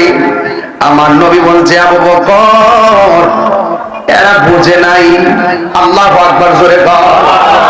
আরে জিবরাইল তো বারবার ডাক দিয়া বলছে, নবী গো একটাবার হুকুম দেন না, যে এই অন্যায় আপনার সঙ্গে করতেছে এদেরকে পাহাড়ের নিচে ফেলে মেরে দেই। আল্লাহর হাবিব ডাক দিয়া বলে, জিবরাইল আমি নবী তো রাহমাতুল লিল আলামিন, কথা কোন ঠিক কিনা? ওই আমার নবী আর সত্য যেটা মানুষের সামনে প্রেজেন্টেশন করতেন, আজকে দেখা যায় মানুষ, আজকে দেখা যায় মানুষ গায়ে পূজা ঝগড়া লাগাইতে চায়, আজকে দেখা যায় মানুষ জোরে চাপায়া দিতে চায়। আরে বাবা, তোমার যদি মাজার ভালো না লাগে না যাইবা, তোমার কে অর্ডার দিছে মাজার বাংলা, কথা কোন ঠিক কিনা? তোমার কাম হলো ফতোয়া দিয়ে দাও, আমার কামও ফতোয়া দিয়ে যায়, তোমার কামও তুমি প্রচার করে দাও, আমার কাজও আমি প্রচার করে দাও। যার ভালো লাগে গ্রহণ করবে, যার ভালো লাগে না গ্রহণ করবে না। আপনি যদি আঘাত করতে চান, প্রতিকার ইনশাআল্লাহ একদিন হবে, কথা বলেন ঠিক কিনা? এই জন্য যুবক, আমার নবীর জীবনে কোনদিন কারো গায়ে পড়ে যুদ্ধ করে নাই। আমার নবীর মারার জন্য ষড়যন্ত্র করেছে। আল্লাহ বলছে, বন্ধু আর তসবিহ হাতে রাখবেন না, হাতে তলোয়ার নেন। নবীরে মারতে আসছে, আল্লাহ কয় তলোয়ার নেন। আমার নবীর নিজ থেকে কোনদিন কারোর সঙ্গে যুদ্ধ করে নাই।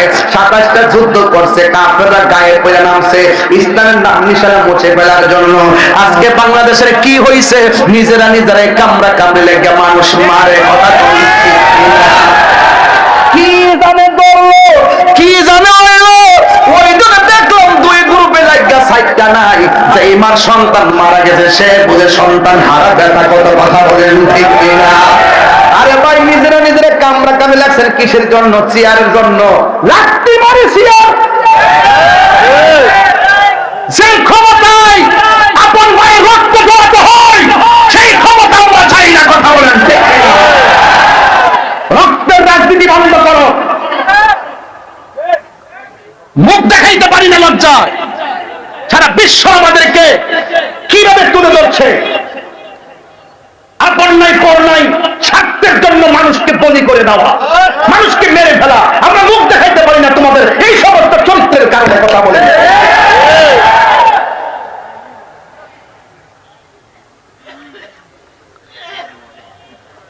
ভাইয়ের আমার, খুব সতর্ক থাকবেন। পারি না শুধু আপনাদের কারণে। আপনারা সুন্নিরা যদি একটা প্ল্যাটফর্ম হইতেন, সব পয়সা সুন্নিদের হওয়ার মধ্যে তেল মাত লইল। আপনারা কোনো না কোনো দিক দিয়ে জানগা। আপনারা যদি এক থাকতেন, 65% মুসলমান সুন্নি এই দেশে। পারি না শুধু আপনাদের কারণে। আপনারা কোনো না কোনো জিলাপি ভাই আর বিস্কুট ফাইন্যান্স মারেন। এগুলো এখন বন্ধ করতে হবে। বুঝেন না কেন বলতেছি? যে দিকে যাবো একদিকে যাবো, যেখানে যাই কিন্তু বাইঙ্গা বাইঙ্গা যাইতাম না। এবারে বাইঙ্গা বাইঙ্গা দিন শেষ। তোমার শাহজালালের বাংলাদেশ।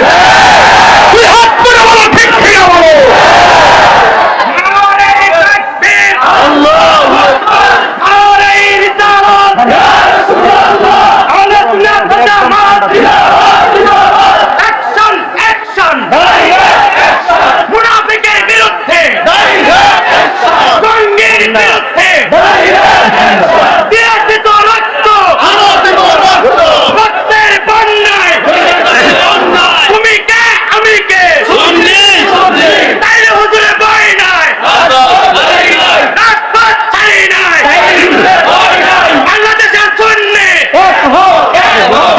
ভাইরা আমার, এই যে মানুষগুলো আজকে আসছেন, সব কি সুন্নি না? যদি ডাক দিই চলেন ঢাকা যায়, আপনি বলবেন আমি নাই। এইগুলো বন্ধ করতে হবে। পকেটের টাকা খরচ করে যৌক্তিক দাবি আদায়ের লক্ষ্যে ময়দানে নামতে হবে, ঠিক কিনা বলেন? ওই যে অনেকে দুই হাত তো উঠে নাই, হাত তুলে বলেন, ঠিক কিনা বলেন? আমরা কি আগের মতো থাকবো? আগের মতো আমরা বিচ্ছিন্ন থাকবো না। আমরা সব ঐক্যবদ্ধ হবো, কথা বলেন, ঠিক কিনা বলেন? এক থাকবেন। জীবনে কিন্তু মামলা খাই নাই। মামলা যেহেতু খাইছি, তাহলে বুঝতে হবে দিন আসছে। দিন এক তাহিরি গেলে গেও হাজার তাহিরি আছে না নাই? তাহিরি আছে কিনা জানি না, তাহিরি তো আছে। কারা কারা একমত হাত তুলুন তো দেখি। আমার দিকে মনটা পড়ে নারে তাকবীর, নারে রিসালাত, নারে পাক পাঞ্জাতন, আহলে সুন্নাত ওয়াল জামাত, নারে গাউসিয়া। হাত নামান। কষ্ট হয়েছে আপনাদের? মাঝে মাঝে দুই চারটা গজল পড়া গজল গেছে, দুইটা মার হাওয়া কর। বাবা রে বাবা, আপনি যদি রাজনৈতিক পদ দিতে চান, আপনার টাকা আছে কিনা দেখবো, আপনার লোকজন আছে কিনা দেখবে। কিন্তু এক জায়গায় সম্পর্ক করতে গেলে টাকা পয়সা লাগে না, শুধু মহব্বত লাগে। এটা যেন কথা বলেন, ঠিক কিনা বলেন? আমরা নবীকে ভালোবাসতে গেলে কি টাকা লাগবে, পয়সা লাগবে, জনগণ লাগবে? যার যার ভালোবাসা ওপেন করে দেন। টাকা নাই, মদিনা যাইতে পারেন না, দেখবেন মদিনাওয়ালা আপনার জলমের ভাঙ্গা করে হাজির হয়ে গেছে। নবী আসার ক্ষমতা আছে না নাই? আল্লাহ বলে, বন্ধু এরা গোপনে একটা মিটিং করছে। কি করছে? আজকে আমি এখানে আইছি, ওই যে নেতা করতে পারবো। কত ঝামেলা গেছে, গেছিনি? কত যে ঝামেলা, তাহিরির ব্যাপারে কত ঝামেলা করে। বাবা তাহলে গুছাইলাই, বাবা গুছাইলাই। 10 মিনিট সময় দিন আমারে, 10 মিনিট দিবেন ইনশাল্লাহ। 1 ঘন্টা 10 মিনিট হয়ে গেছে, স্টেজে আইছি। মার হাওয়া জোরে কর। মন হয়েছে 20 মিনিট গেছি। প্রেমের সময় কেমনে যায় বোঝা যায় না। তাহিরি নতুন কেউ না। আমার সেটাইলে আমি সেটি, আমার ধরলে আমি ধরি। আমার সঙ্গে একটু ভালো ব্যবহার করেন, আমি ওকে। কিন্তু নবীর বিরুদ্ধে কথা বলবেন, আপনাকে চেনার টাইম আমার নাই। এটা কন্ট্যাক্টমেন্ট, এটা স্পৃহা। আমার কোন সম্পদ নাই, নবী আছে। কথা কোন ঠিক কিনা? রাসূল বলছেন, আল্লাহ বলছেন, বন্ধু ওরা মিটিং করছে। উপেনে না গোপনে? কথা কোন গোপনে? উপেনে না গোপনে? এই বাবা তোমরা দিতে চাই। আরে কি, অনেক মানুষ দেখে না তো। যা বাবা এদিকে যাও, এদিকে যাও। কি এত বড় মাঠ জায়গা হয় না? এবার তো মনে পিছনে আনছেন মা হাই স্কুল একটা বুড়ো নিয়ে আসছেন না, একবার শেষ মতো নিয়ে আসছেন, এরপর অবস্থা এই অবস্থা। আহা, এটা হলো নবীর প্রেমিকদের জোয়ার। এরা যে কাফেররা মিটিং করছে গোপনে না ওপেনে? কাফের কাছে যেটা গোপন, ওপেন কার কাছে?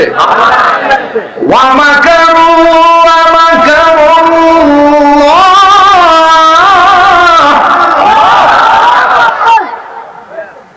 তেলাওয়াতটা করব? ওয়াল্লাহু খায়রুল মাকিরিন।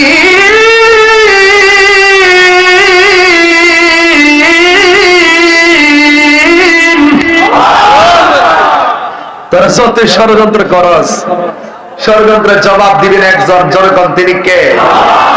আরো জোরে, উত্তম পরিকল্পনাকারী কে? আল্লাহ ডাক দিকে বন্ধু, ওরা গোপনে মিটিং করছে আপনাকে মারবে। নাউজুবিল্লাহ কোন না কেন? রাসূল বলছেন আল্লাহ আমার 6টা মর্যাদা দিয়েছে, 6টা মর্যাদা পৃথিবীর কোন নবী রাসূলকে দেয় নাই। এর মধ্যে একটা হলো আমি দুনিয়াতে এসেছি, প্রত্যেক নবীদের জন্য এক একটা এরিয়া ছিল নামাজের, আর আমার জন্য সারা পৃথিবীর মসজিদ, সারা পৃথিবীর জমিনটাকে আল্লাহ আমার জন্য, আমার উম্মতের জন্য মসজিদ বানাই দিচ্ছে। আরেকটা মর্যাদা হলো আদম নবী বলতে পারবেন আমি শেষ নবী, ইব্রাহিম নবী বলতে পারবেন আমি শেষ নবী, আমি নবী, আনা খাতামুন নবিয়্যিন লা নাবিয়্যা বাদি।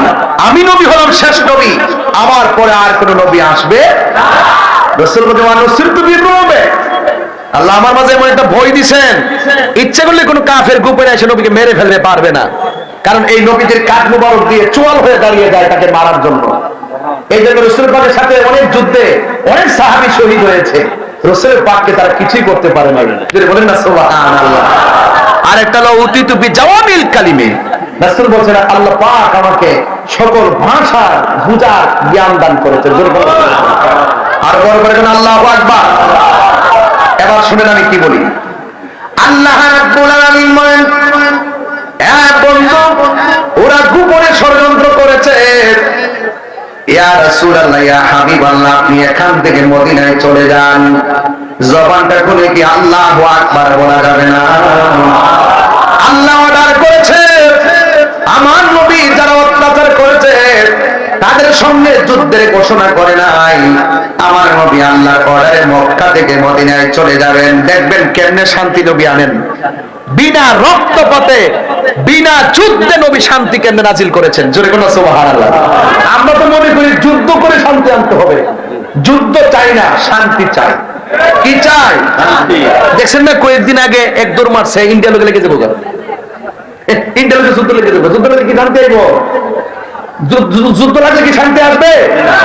পার্শ্ববর্তী দেশ ভারত, পাকিস্তান, চীন, এদের সঙ্গে যুদ্ধ লাগলে কি আমাদের দেশে শান্তি আসবে?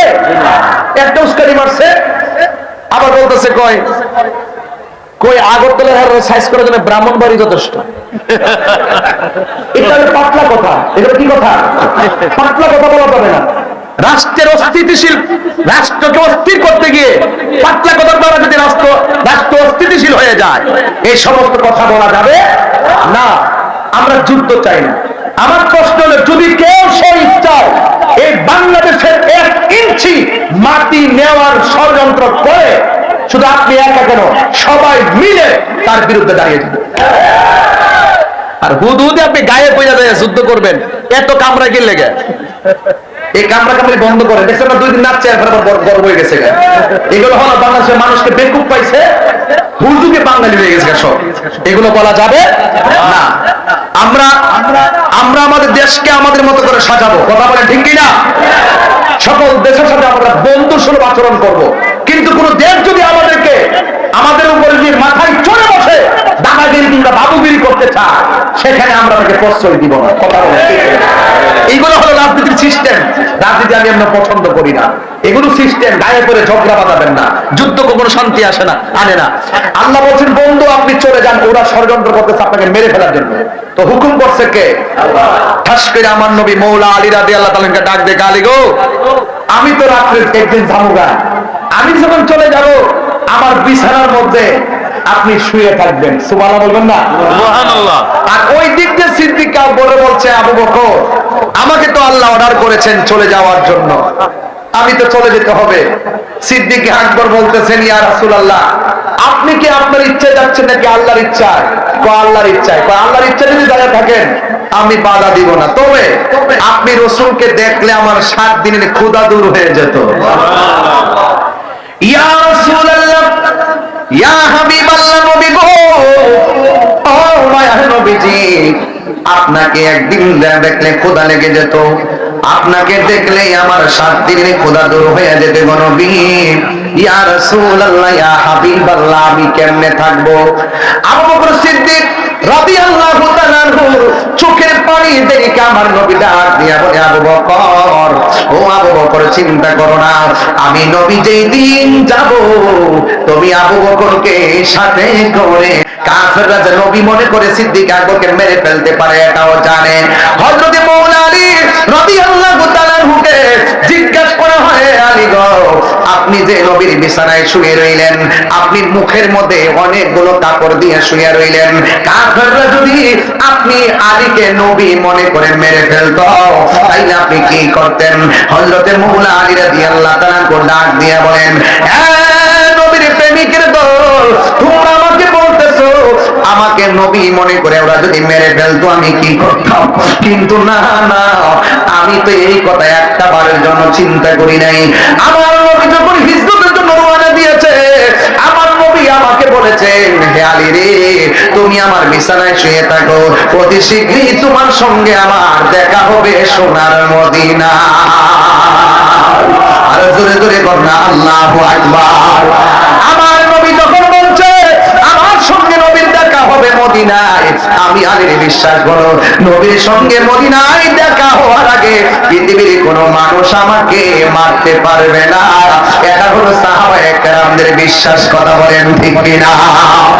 আর এই দিক দিয়ে আমার নবী রাতের বেলা যেই মাত্র চলে গেছে সিদ্দিক আকবরের বাড়িতে যাইয়া ঘরের মধ্যে যখন টোকা দিয়েছে, এইভাবে আমার নবী টোকা দিলে ফাঁকর আল বাপ, দরজার মধ্যে যখন টোকা দিলেন, আমার নবী বলছি আবু বকর, যেই মাত্র সিদ্দিক আকবরকে ডাক দিয়েছেন, আমার নবীর ডাকটা শুনি না সিদ্দিক আকবর ঠাস করে দরজাটা খুললা বলে, লাব্বাইক ইয়া রাসূলুল্লাহ, লাব্বাইক ইয়া রাসূলুল্লাহ।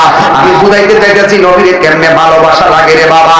এবার আমার নবী ডাক দিয়ে কই, হে আবু বকর, তোমার আমি আজকে বলি নাই যে আমি আসবো, এমন ভাবে দাঁড়ায় রইছো যেন মনে হয় আমি নবী আগেই বলছি আজকে আসবো। হে আবু বকর, এত রাত হয়ে গেছে, আমি এত আগে বলেছি আমি একদিন রাতে যাব, আজকে রাতের বেলাতে যাব, আমি তো তোমারে কিছু বলি নাই, আমি যে তোমাকে ডাক্তার দেওয়ার সাথে সাথে তুমি দাঁড়ায় গেলা। হে আবু বকর, তুমি কি ঘুমাও নাই? সিদ্দিক আকবর ডাক দিয়া বলে, ইয়া এই আল্লাহু আকবার হবে। সিদ্দিক আকবর ডাক দিয়া বলে, ইয়া রাসূলুল্লাহ, নবী গো,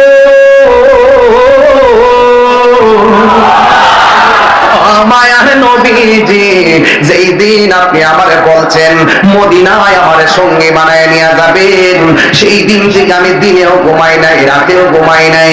ইয়া রাসূলুল্লাহ, নবী গো, আপনি আমাকে একটা ডাকের বেশি 2টা ডাক দিলে যদি আপনি নবী কষ্ট পান, আল্লাহ কষ্ট পাবে, এই জন্য আমি একটা সেকেন্ডের জন্য বিছানার মধ্যে পিঠ লাগাই না গো নবী। এই কথা বলার পরে আমার নবী বলছেন, হে আবু বকর, আর দেরি করা যাবে না, কাফেররা বের হয়ে গেছে, রাতের অন্ধকারে আমরা রওনা দিয়ে দিব।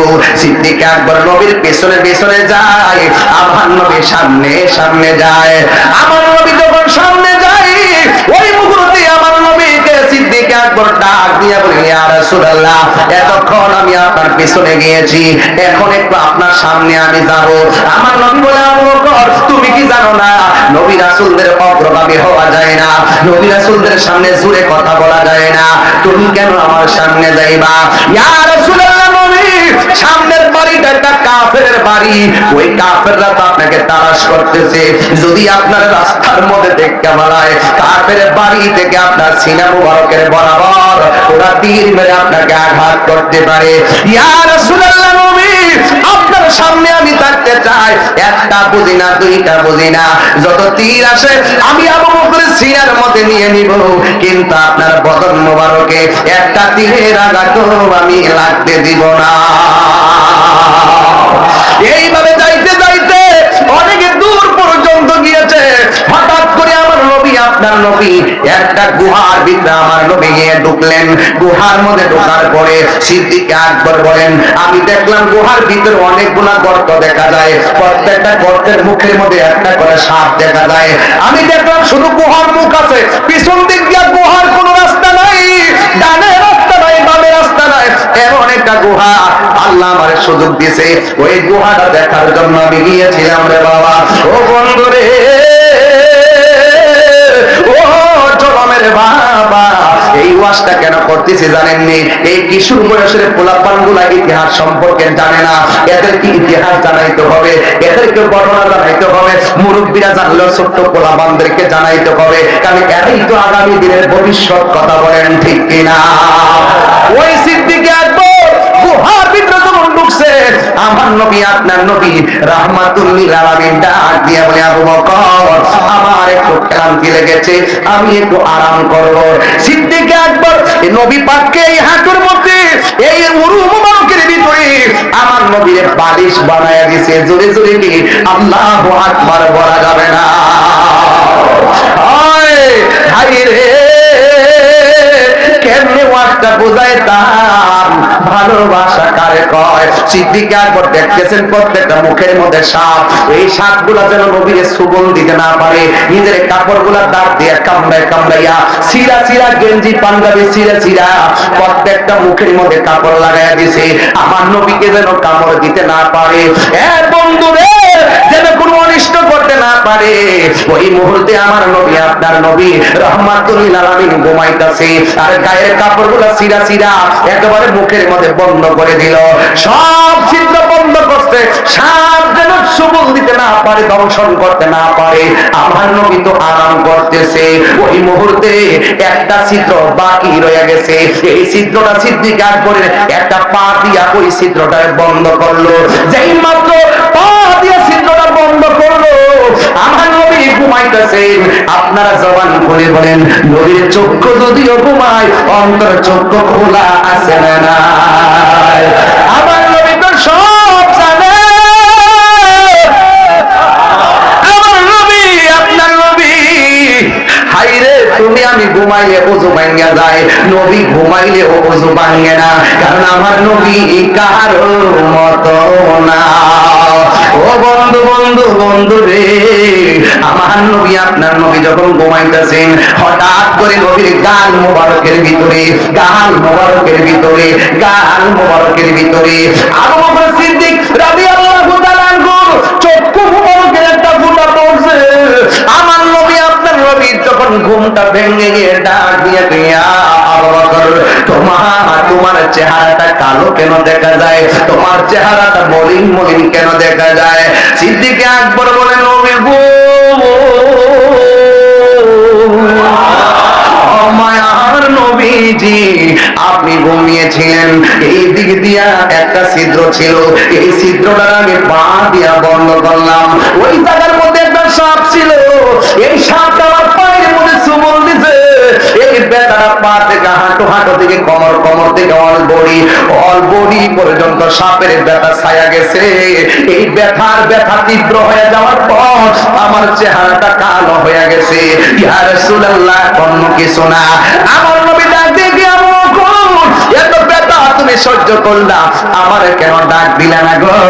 ইয়া রাসূলুল্লাহ, আমার ব্যথার চাইতে আমার কাছে আপনার আরামটা বেশি মূল্যবান। এবার আমার নবী বলে, ও আবু বকর, কোন জায়গায় তোমার দংশন করছে? এবার সিদ্দিক আকবর পাটা দেখাইলো। পাটা দেখানোর পর আমার নবী, আপনার নবী রাহমাতুল লিল আলামিন এই নিজের ছোট মুবারকটারে, আরে কেন তাহিরি নবী নবী করে, দুলাল প্রধান কেন নবী নবী করে, আর আমার শাল মুজুর কেন নবী নবী করে, শাহপুরের দরবারে পিসাব কেন নবী নবী করে, আরে তোমরা আমার নবীরে আমরার মতো লইয়া নাচতেছ। নবীর ছোট মুবারক তো আমাদের মতো না, নবীর খাম মুবারক আমাদের মতো না, নবীর ছায়া মুবারক, নবী পাকের প্রস্তাব মুবারক আমাদের মতো না। ও যুবক, আমার নবী হলো বেনজির বেমিসাল, সৃষ্টি জগতে কারো সঙ্গে নবীর কোনো তুলনা। আমার নবীর এই নবীর থুতু মুবারক লাগায় দেওয়ার পরে সিদ্দিক আকবরকে ডাক দিয়ে বলে, আবু বকর বেতা আসেনি, বেতা আসেনি গো। সিদ্দিক আকবর বলে, ইয়া রাসূলুল্লাহ, আল্লাহর কসম করে বলি, আপনি যেমন থুতু মুবারকটা লাগাইছেন, আমার বেতা সেকেন্ডের ভিতরে দূর হয়ে গেছে। এই মুহূর্তে আমার নবীর ডাক দিয়ে, ইয়া রাসূলুল্লাহ, একটা গুহা, একটা মাত্র রাস্তা, ওই দিক দিয়ে তাকায় দেখেন না, কাফেররা আমরার দিকে আসতেছে। আল্লাহু আকবার, কোনা খেলে বলো। আবু বকরকে সাপে কাইটা ধ্বংস করিল, আঙ্গু নবীর থুতু লাইগা বালা হয়ে গেল। মদিনাওয়ালার দেশত কলিজা গান মদিনায় রাখি আইতো সার। আল্লাহু আকবার বলে, সেদিকে যাব না রে বাবা। বিজ্ঞানীদের বিজ্ঞানী আঙ্গো নবীজি, সুবহানাল্লাহ কোনে গেলে গেলে। আরে বিজ্ঞানীদের বিজ্ঞানী আঙ্গো নবীজি, এমন একটা নূরের নবী তো ভাই ভাই বানি। বিজ্ঞানীদের বিজ্ঞানী আঙ্গো নবীজি, বিজ্ঞানীরা রকেট চড়ে চাঁদের দেশে যায়, আঙ্গো নবী রকেট ছাড়া মেরা শরীর যায়। ইয়া রাসূলুল্লাহ, তিনবার হবে, তিনবার। আবার বলি, ইয়া রাসূলুল্লাহ। এটা কি সাধারণ কথা নাকি? বিজ্ঞানীরা রকেট চড়ে চাঁদের দেশে যায়, আঙ্গো নবী রকেট ছাড়া মেরা শরীর যায়। আরে সেই যুগে কি রকেট বিমান সেদিন ছিল নি? না কইতারে না, কোন না? আরে সেই যুগে কি রকেট বিমান সেদিন ছিল নি? বিজ্ঞানীদের বিজ্ঞানী আঙ্গ নবী। এর আমার কইছে আধুনিক রাষ্ট্র গঠনের নবীজির আলোচনা। আধুনিক রাষ্ট্র বানাইছে বিমান, আধুনিক রাষ্ট্র বানাইছে রকেট। যখন রকেট নাই, বিমান নাই, তখন আমার নবীজি আরশে আজিমে গিয়েছে। কথা বলেন, আধুনিক বলতে আধুনিক যে কি করতাম, আমার নবী তো আধুনিকের আধুনিক, বিজ্ঞানীরা বিজ্ঞানী, নবীদেরও নবী। সাইয়্যিদুল মুরসালিন আব্দুল বলন ঠিক কিনা?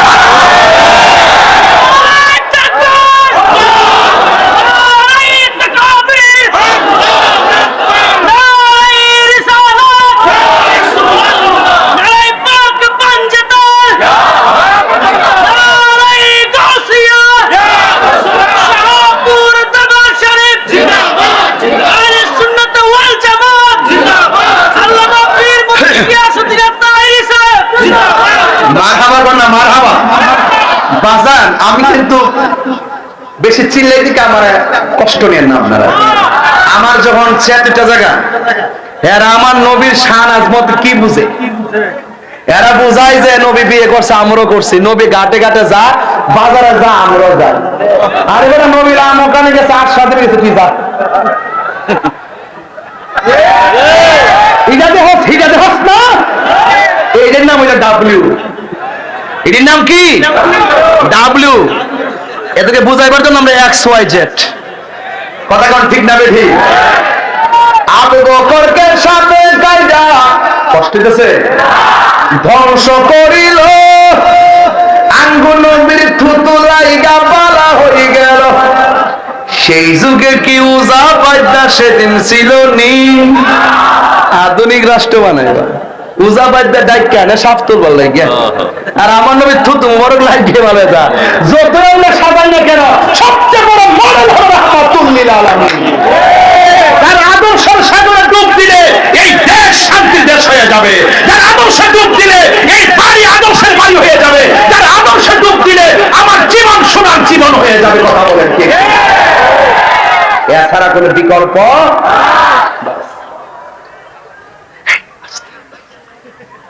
আবু বকর কিসে? ইয়া রাসূলুল্লাহ, ওরা তো আসতেছে।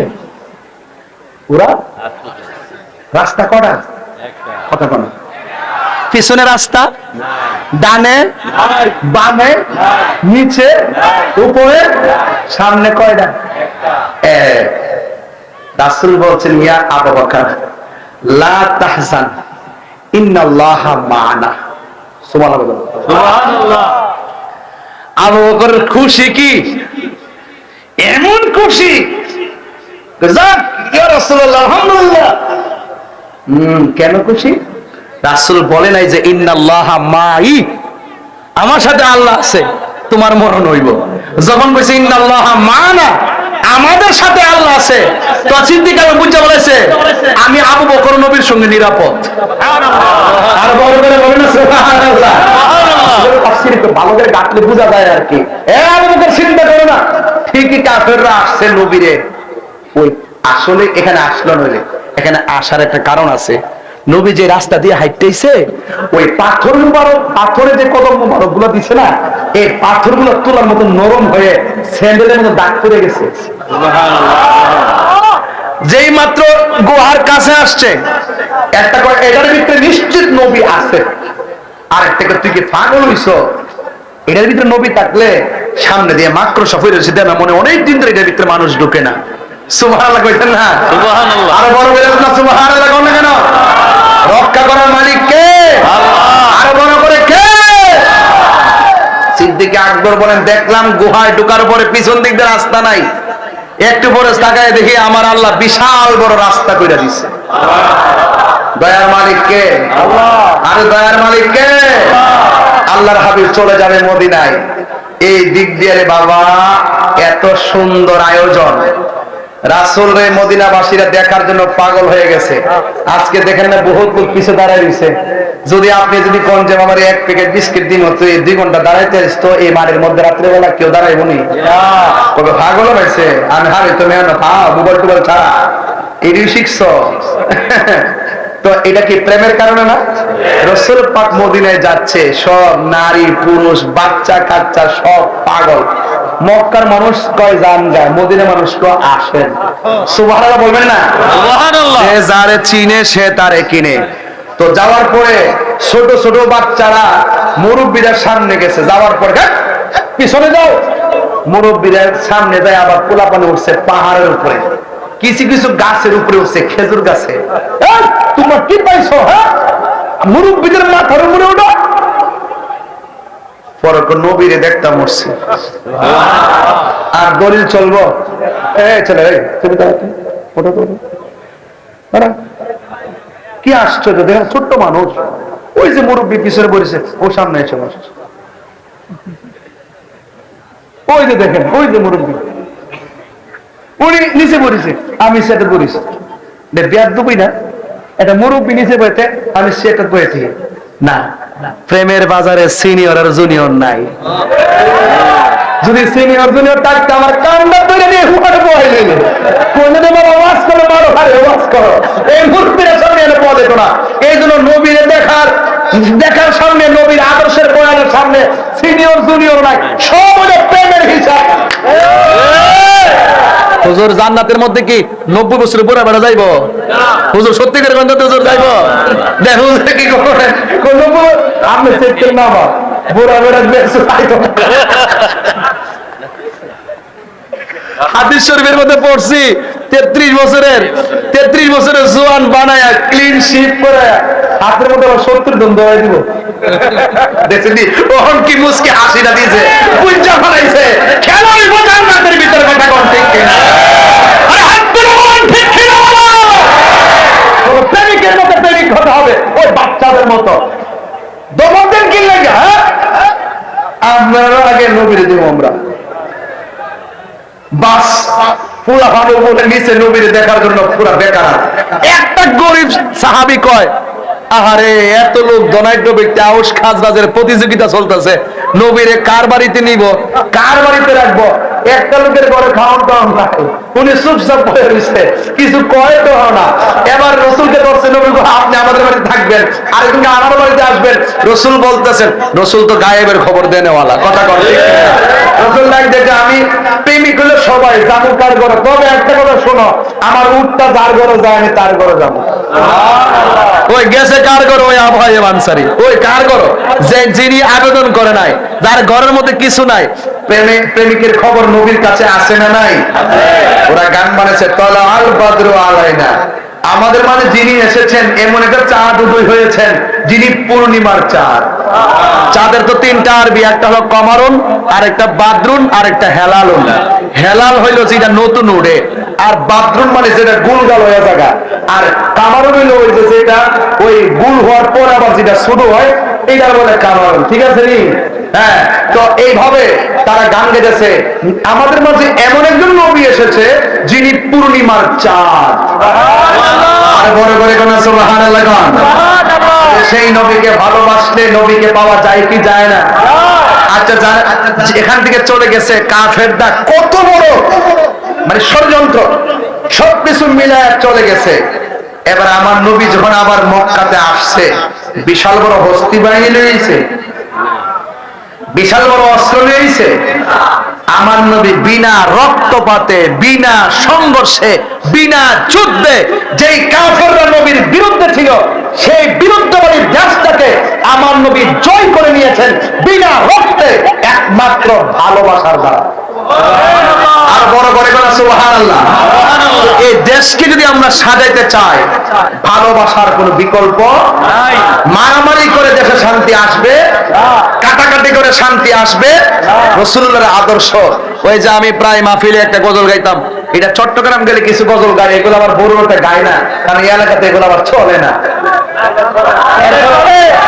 এরপর 1.5 ঘন্টা হয়ে গেছে, এরপর গজল গায়া যায়, ঠিক না আপনারা? আমার জীবন মরণ সাজাবো। আমাদের চট্টগ্রামের যে আল্লামা আবুল কাসেম নুরী হুজুর আছে না, হুজুরের জবানে এই গজলটা যে কি সুন্দর লাগে। আর হুজুরের মাশাআল্লাহ এত বয়স হয়েছে, আল্লাহ আরো হায়াত দারাজ করুন, কিন্তু হুজুরের কণ্ঠটা এখনো সেই অঙ্কুর কালের কণ্ঠটার মতোই, তার প্রেমিকের কোনো লয় নাই। কথা কোন ঠিক কিনা? হুজুরের ধনী গজলটা গা কি যে সুন্দর লাগে। আমার জীবন মরণ সাজাবো মাদানী রঙে, আমার জীবন মরণ সাজাবো মাদানী রঙে, সেই রঙে রঙিন হলে, সেই রঙে রঙিন হলে আল্লাহ রাসূল থাকিবেন আমার সঙ্গে। সুবহানাল্লাহ। আমার জীবন মরণ সাজাবো মাদানী রঙে, সালাতুনিয়া সালামুনিয়া হাবিবাল্লাহ। এই যে জীবন মরণ সাজানো মদিনার রঙে মানে কি জানেননি? আপনার হাতে আমার হাতে ঘড়ি আছে, মরে গেলে ঘড়ি খুলে রেখে দিবে। আমার মাথায় পাগড়ি আছে, পাগড়ি খুলে রেখে দিবে। আমার কোমরে কাইতন আছে, কাইতন খুলে রেখে দিবে। কিন্তু আপনার মুখে যদি দাড়ি থাকে, এই দাড়িগুলো কিন্তু কেটে রাখবে না। আর যদি দাড়ি না থাকে, আলগা দাড়িও লাগায় দিতে পারবে না। তাইলে আমার জীবন মরণ সাজাবো মদিনার রঙে মানে হলো আপনার দাড়িটা আজকে থেকেই রাখেন। আজকে থেকে রাখা দরকার আছে না নাই? কারণ যেই কোনো মুহূর্তে মৃত্যু আমাদের কাছে চলে আসতে পারে, কারণ কখন যে মরণ চলে আসে বলা যায় না। আমি প্রায় মাহফিলে গজলটা পড়ি, আমি কি বলবো? আমার মরণে কতদিন বাকি আমি জানিলাম না গো আল্লাহ, মরণের কতদিন বাকি, আমার মরণের কতদিন বাকি। এই ছেলে, এই ছেলে, এই ছেলে, এই ছেলে, এই ভদ্র ছেলে, কি ব্যাপার তুমি এই বয়সে তোমার কোমর ধরে গেছে? সারা রাত তুমি মোবাইল টিপো, বসো বসো। একটু মেহরবানি করে মোবাইলের ফ্ল্যাশ লাইটটা জ্বালায় জ্বালায় গান, যেন এই গজলটা উছিলে যেন আল্লাহ পাক কবর ভিতরে নূরের বাতি জ্বালায় দেয়। দেন জ্বালায় জ্বালায় গান, সবাই গান। এই গজলটা আখিরি গজল, একটু গায়ে যান ইনশাআল্লাহ। সবাই বলেন আমার মরণের কতদিন বাকি আমি জানিলাম না গো আল্লাহ, মরণের কতদিন বাকি, আমার মরণের কতদিন বাকি আমি জানিলাম না গো আল্লাহ, মরণের কতদিন বাকি।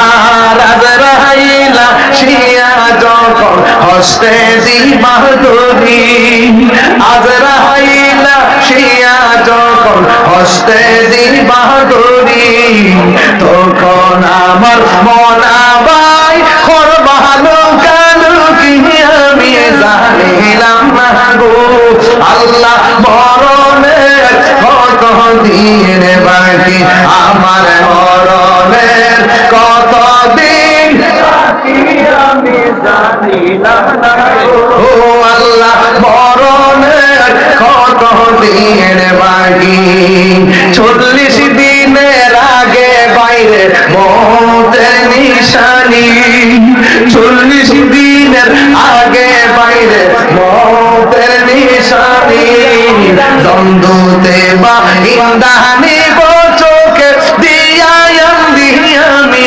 জানিলাম না গো আল্লাহ মরণের কত দিন বাকি আমার মরণের কত দিন বাকি আমি জানিলাম না গো আল্লাহ মরণের কত দিন বাকি